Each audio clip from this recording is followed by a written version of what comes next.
யாருமே இல்லனா கடை பூட்டி இருக்கு. பூட்டி இருக்கா? ஆமா, பக்கத்து கடைக்காரர்கிட்ட கேட்ட அவர் முத்துமாமாவ மதியம் வாட்டர் டேங்க் கிட்ட பாத்தாரு. அவர்கிட்ட முத்துமாமா இன்னைக்கு ராத்திரி குடோன்ல நெல்லு லோடு ஏதோ இறக்கணும்னு சொல்லிருக்கு போல. அதுக்கப்புறம் அதை பார்க்கவே இல்லையா. ராத்திரி ஆனதா ஹாசினி குடோன்ல நெல்லு இறங்கி இருக்கு, நான் போய் பாத்துட்டு வரேன்னு சொல்லி கடையை போட்டுட்டு குடோனுக்கு கிளம்பிட்டாலும். அப்படின்னா அப்ப அவங்க 2 பேரும் குடோன்ல இருக்காங்க. லோடு இருக்கிறதுக்கு இம்புட்டு நேரமா? இவங்க 2 பேரும் இவ்வளவு நேரம் அங்க என்ன பண்றாங்க? அவங்க குடோன்லயும் இல்ல. என்னடி அங்கேயும் இல்லனா? ஆமா சத்தி, நான் பக்கத்து கடைக்காரர்கிட்ட விசாரிச்சுட்டு குடோனுக்கு போலான்னு நினைச்சேன். அப்ப அந்த பக்கம் நம்ம வண்டி கடை மணியரசு அண்ணன் வந்தாரு. அவர் என்ன பாத்துட்டு இந்நேரத்துக்கு ஏன் இங்க நின்னுட்டு இருக்கேன்னு கேட்டாரு. நான் மாமாவை தேடி வந்த விஷயத்த சொன்னேன். அப்ப அவரு இப்ப நான் உங்க மாமாவோட புது குடோன் வழியா தான் வரேன், அங்க யாருமே இல்ல, குடோன் வெளியே பூட்டி இருக்குன்னு சொன்னாரு. அப்படியா? அவங்க 2 பேரும் கடையிலயும் இல்ல குடோன்லயும் இல்லனா அப்ப எங்கதான் போயிருப்பாங்க? போச்சு, நான் சொன்ன மாதிரியே அந்த ஆசினி மாமாவை முந்தானையில முடிஞ்சுட்டாங்க. அம்புட்டுதான். இப்ப 2 பேரும் எங்கேயாவது சினிமாக்கு தான் போயிருப்பாங்க.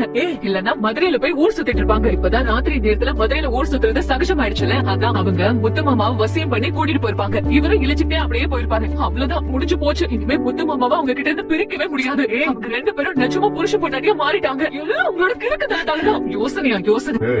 முதல்ல ஏதோ பூச்சி மாதிரி இருக்கு. பூச்சி மாதிரி இருக்கா? அஞ்சலி, உங்களுக்கு எப்படி இந்த தாலி? முத்து, இது அப்படின்னா நீ அஞ்சலி இல்லையா? ஹாசினியா? சாரி முத்து பாண்டி. முத்து, நான் சொல்றது கொஞ்சம் எதுவும் பேசாம எதுவும் கேட்க விரும்பல. ஓதையில போய் உன்னா என் புத்திய செருப்பல